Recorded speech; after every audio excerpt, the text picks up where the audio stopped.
Welcome back to captain டிவியோட மனம் விட்டு பேசலாம். வணக்கம். உங்கள் பேர்? என் பேர் அனுஷியா.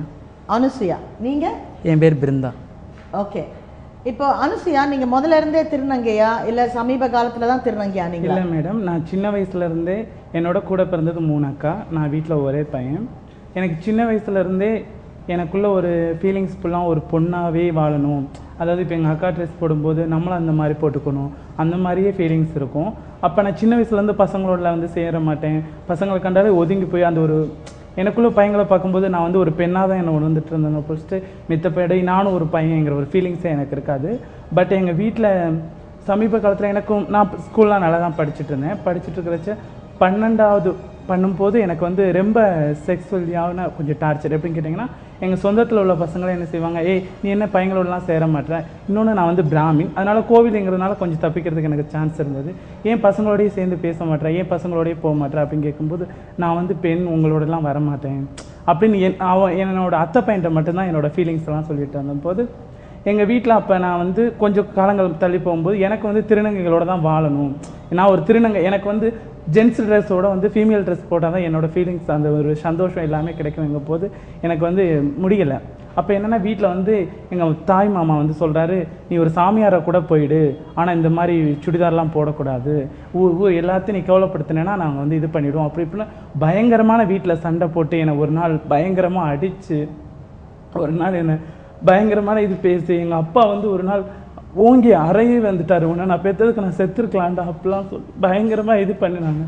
பட் அதெல்லாம் மீறி நான் ஒரே வார்த்தை தான் சொன்னேன், நான் உங்களுக்காண்டி என்னை மாற்றிக்க முடியாது.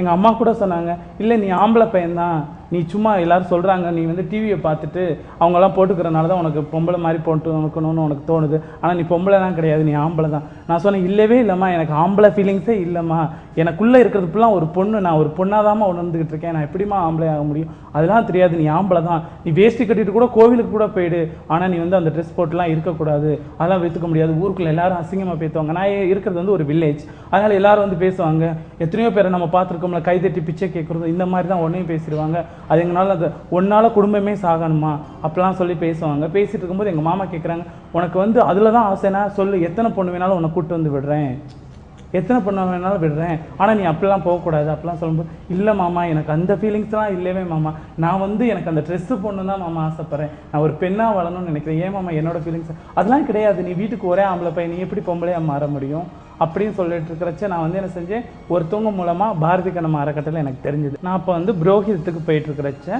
அவங்களும் என்ன மாதிரி ஒரு திருநங்கை, அவங்க வந்து என்னை வந்து பார்த்து பேசிகிட்டு இருக்கும்போது சொன்னாங்க, அம்மா எனக்கு உள்ள இந்த மாதிரி தான் ஃபீலிங்ஸ், ஆனால் எங்கள் வீட்டில் ஒத்துக்கிற மாட்டாங்கம்மா அப்படின்னு சொல்லும்போது அவங்க சொன்னாங்க, மதுரையில் பாரதி கண்ணம்மான ஒரு திருநங்கை வீடு இருக்குது, நீ அங்கே வா, நான் உன்னை போய் அறிமுகப்படுத்துகிறேன்னு சொன்னாங்க.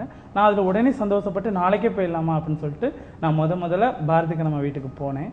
பாரதி கண்ணம்மா வீட்டுக்கு போனதும் எனக்கு வந்து தெரியாது திருநங்கைகள்னால் இப்படி தான் இருப்பாங்க அப்படின்னு சொல்லிட்டு அப்போ போன பொழுது, என்னம்மா உன்னோட பேர் என்னன்னு கேட்டாங்க. அப்போ என்னோடய ஆம்பளை பேர் சொன்னதுக்கப்புறம் அவங்க என்னை வந்து பொண்ணாக எடுத்துகிட்டு எனக்கு அப்புறமா ஃபீமேலோட பேர் வச்சு, திருநங்கையோட பேர் வச்சு, அப்போ நான் வந்து சுடிதார் போட்டுட்டு அப்போ என்னோடய ஃபோட்டோவை நான் வீட்டுக்கு எடுத்துகிட்டு போயிட்டேன். கொடைக்கானல் போய் நான் வந்து சுடிதாரோட அந்த ஃபோட்டோ எடுத்துகிட்டு போய் வீட்டில் வச்சுருக்கும் போது எங்கள் வீட்டில் பார்த்துட்டு பெரிய மறுபடி சண்டை வந்துருச்சு.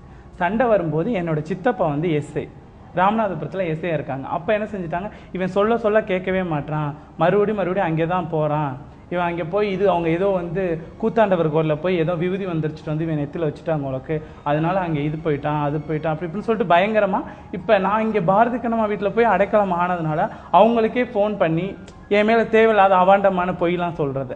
அப்போ கூட அந்த அம்மா என்ன சொல்லுவாங்கன்னா, எதுவுமே என் மேலே குறை சொல்ல மாட்டாங்க, நீ பயப்படாதம்மா, நான் அம்மா இருக்கேன், நீ எதுக்குமே பயப்படாத, நான் அவனை பத்திரமா பார்த்துக்குவேன் அப்படின்னு சொல்லிட்டு தான். ஏதாவது எங்கள் வீட்டில் வந்துட்டு அவனை வந்து போலீஸில் பிடிச்சிட்டு போயிட்டாங்க அப்படிலாம் சொல்லுவாங்க, எந்த போலீஸ் ஸ்டேஷன் சொல்லுங்கள், நான் வேணா போய் எடுத்துகிட்டு வரேன் அப்படின்னு சொல்லுவாங்க. அப்புறம் நான் கொஞ்சம் நேரத்தில் ஃபோன் பண்ணி, அதெல்லாம் இல்லைம்மா நான் இங்கே வந்துடுவேன்னு சொல்லிட்டு அவங்க அப்பெல்லாம் பண்ணுறாங்கன்னு சொல்லும்போது எங்கள் சித்தப்பா ஒரு நாள் போய் சொன்னார், அவங்க வந்து நீங்கள் நினைக்கிறபடி கைத்தட்டி கேட்குறதோ இல்லைனா பாலியல் தொழிலுக்கு போகிற வீடோ கிடையாது, அவங்க வந்து ஒரு அறக்கட்டளை வச்சு நடத்திட்டு இருக்காங்க, நான் இது போல் நிறைய திருநங்கைகள்லாம் போயிட்டு இருக்காங்க, எதுக்கு இவனை நீ விடாமல் இது பண்ணிட்டு இருக்க, நீங்கள் வைக்க அவன் மேலும் எங்கேயாவது இங்கே இல்லாமல் மும்பையோ எங்கேயாவது போயிட்டா நாளைக்கு பிள்ளைவே நீங்கள் பார்க்க முடியாமல் போயிடும், அதனால் தயவுசெய்து விட்டுருங்க, நல்ல ஒரு இடத்துல தான் அவன் போய் இருக்கான், அதனால் தப்பான ஒரு இது இருக்கான்னு சொன்னதுக்கப்புறம் அதுக்கப்புறம் எங்கள் வீட்டில் இப்பொழுதுக்கு என்னோட அக்கா, என்னோட அம்மா, என்னோட அப்பா, என்னோட சொந்தம். உண்மைக்குனே இன்னைக்கு நான் ப்ரோக்ராமில் சொல்லணும்னா எனக்கு உண்மைக்குனே பாரதிக்கு நம்ம அறக்கட்டளை மூலமாக தான் நான் இன்னைக்கு உண்மைக்குனே பொண்ணாக இருக்கிறதுக்கு சான்ஸே கிடைச்சது.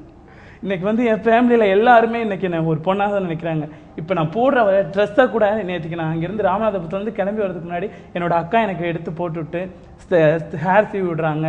எனக்கு கம்மல் எந்த கம்மல் போட்டு போனால் கரெக்டாக இருக்கும். இப்போ என்னோட ஃபேமிலி எல்லாருமே இப்போ நான் வந்து இப்போ வெளியில் போனேன், ஏன்னா ஒரு பையன், அதனால் வெளியில் போனால் எங்கே போகிறேன் எதுக்கு போகிறேன்னு கேட்குற ஃபேமிலியில் இன்னைக்கு பாரதி கடமை அறக்கட்டையில் தான் நான் இருக்கேன் அப்படின்னு தெரிஞ்சதும் எதுவுமே கேட்க மாட்டாங்க. இன்றைக்கி எங்கள் ஃபேமிலி மெம்பர்ஸ் எல்லாருமே என்னை ஒரு பொண்ணாகவே ஏற்றுக்கிட்டாங்க. இன்றைக்கி நான் எவ்வளோ சந்தோஷமாக இருக்கேன்.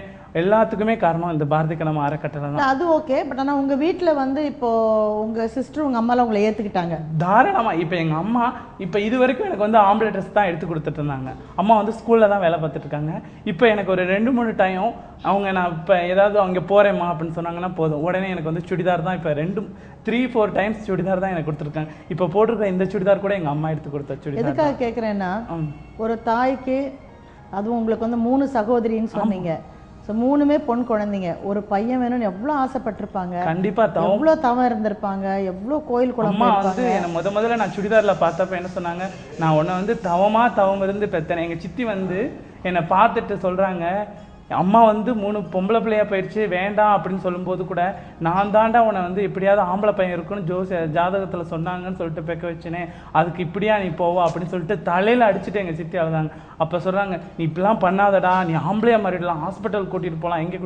அப்போ நான் சொன்னேன், ஹாஸ்பிட்டல் கூட்டிகிட்டு போய் நீங்கள் என்ன பண்ண முடியும்? என் உடம்புக்குள்ள உள்ள பெண்மைத்தன்மை நீங்கள் முழுசாக எடுத்துட முடியுமா? நீங்கள் ஹாஸ்பிட்டல்லாம் கூட்டி போக முடியாது சித்தி, கூட்டு போனாலும் என்னை ஒன்றுமே பண்ண முடியாது, எனக்குள்ள ஃபீலிங்ஸே அதுதான் சித்தி அப்படின்னு சொன்னால், இல்லைடா நீ மாறிடலாம், அதெல்லாம் உனக்கு வந்து எண்ணம் வராது அப்படின்னு. அப்போ நான் ஒரே வார்த்தை சொன்னேன், என்னை நீங்கள் இப்படியே டார்ச்சர் பண்ணுறதுக்கு பேசாமல் ஏதாவது வாங்கி கொடுத்து என்னை கொண்டுடுங்க. என்னை இந்த வாழ்க்கைக்கு நீங்கள் விடலைன்னா நான் வந்து நீங்கள் நினைக்கிற வாழ்க்கைக்கு வாழ மாட்டேன். ஒரு ஆம்பளை பையனாவோ கல்யாணம் பண்ணிட்டோ அந்த மாதிரிலாம் வாழணும்னு நினைக்க மாட்டேன். உங்களுக்கு என்னை வந்து ஒரு டிரான்ஜெண்டராக நீங்கள் ஏற்றுக்க முடியல அப்படின்னு சொன்னீங்கன்னா நீங்கள் என்னை கொண்டுடுங்கம்மா, என்னோட உயிரோடு இருந்து ஆம்பளையாக இருந்து வாழ என்னால் முடியாதுமா, நீங்கள் என்னை பொண்ணாக ஏற்றுக்கிட்டா இருக்கேம்மா, இல்லைன்னா நான் செத்துடுவேன்னு சொன்னேன். அதுக்கப்புறம் எங்கள் ஃபேமிலி மெம்பர்ஸ் எல்லாரும் ஏற்றுட்டாங்க. நான் இப்போ வந்து அடிப்படையாக வந்து நான் தவறான வழிக்கோ இதுக்கும் போகாமல் என்னோட புரோகிதத்துக்கு நான் டிரான்ஜெண்டர்னு அதுக்கப்புறம் எல்லாத்துக்குமே தெரியும், டிரான்ஜெண்டர்னு தெரிஞ்சு இன்றைக்கி புரோகிதத்துக்கு போகிறேன். என்னோட குடும்பத்தையும் பார்த்துக்கிறேன். இந்த பாரதி கடமை அறக்கட்டளைக்கு என்னால் முடிஞ்ச ஹெல்ப்பும் பண்ணிகிட்ருக்கேன். இது பெரிய விஷயம். ஏன்னா நீங்கள் சம்பாதிக்கிற காசுலேருந்து அந்த அறக்கட்டையில் கூட இருக்கிறவங்களுக்கு வந்து சாப்பாடு போடுறதுங்கிறது ஒரு பெரிய விஷயம் தான். அது நல்ல விஷயம். கஷ்டப்பட்டு அவனால் 10 திருநங்கை நல்லா இருக்கும்னு நினைக்கிறேன், வயிறார சாப்பாடு போடுறா, அந்த சாப்பாடு சாப்பிட்டு அவங்க நல்லா இருக்குன்னு பார்த்துட்டு போவாங்கல்ல. இன்னும் எவ்வளவோ இருக்குது. பட் ஆஃப்டர் த பிரேக் அங்கே இருக்க ஹாஸ்டல் நிர்வாகியே என்னை டெய்லி செக்ஸ் ஒர்க்கர், எனக்கு அப்போ ஏஜ் 10 தான். டெய்லி செக்ஸ் ஒர்க் என்னால் வெளியில் சொல்ல முடியல. ஒரு நாள் சாப்பாடு இருந்தால் அது 2 பேர் கொஞ்சம் கொஞ்சமாக தான் சரி, ஒரு நாள் பட்னியாக கூட கிடந்திருக்கோம் நாங்கள்.